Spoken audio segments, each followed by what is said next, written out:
And it's Richard Southern here at Queen's Park, where we had some fireworks just taking place inside the legislature.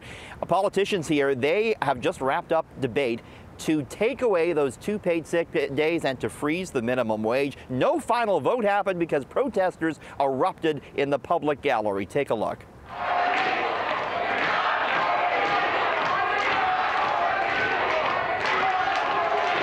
It's the group 15 and Fairness that was protesting in the public galleries here in Queen's Park today. And they did not take a final vote on this today. We're expecting the final vote to happen tomorrow, again, to repeal the 2 sick days and to freeze the minimum wage. And perhaps we're expecting some more protests to take place tomorrow when that happens. I actually had a chance to ask Premier Ford today if he has any regrets about taking away those sick days. Premier, a recent poll found 77% of Ontarians oppose the move to remove those 2 paid sick days that were in Bill 148. I was wondering, has there been any second thought when it comes to specifically to those sick days, Mr. Premier? Well, you know something, we still have eight paid, not unpaid days that they can take off.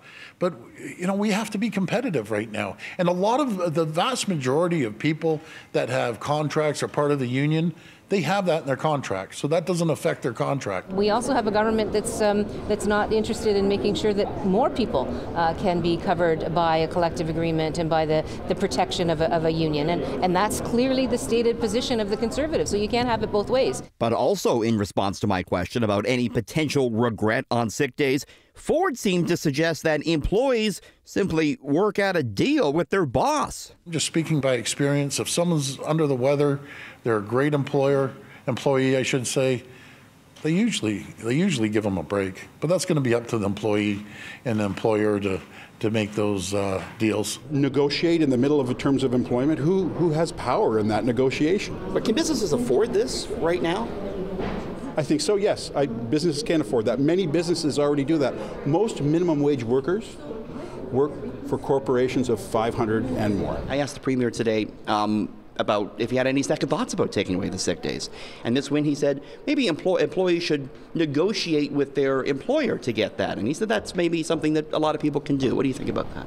I think that puts a lot of onus on people who don't necessarily have the ability to do that negotiation. You know, if you're in a situation where you are in precarious work, or you're a new employee, or if you've been in a job for a long time and you just don't have an employer who is sympathetic, then you're in a position where you actually need somebody else to advocate for you. And from my perspective, that's the government should be doing that. The group 15 and Fairness, which demonstrated in the public galleries today at the legislature, has been very vocal on the issue of minimum wage and sick days, and they are vowing to keep up their fight. We're not just going to sit back and, you know, let this government destroy our labor rights. I think that it's really important for us and important for every single MPP to know that their constituents will know how they voted today. A lot of people look at this and they say, if I have a job with no paid sick days, I should just get a job that does. Why does the government have to provide that or guarantee that?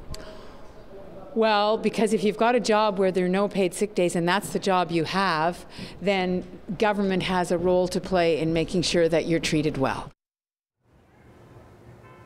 Again, final debate has just wrapped up on this repeal of Bill 148 and protesters interrupting the legislature here tonight. Final vote on the repeal of the paid sick days and the freezing of the minimum wage expected at Queen's Park tomorrow.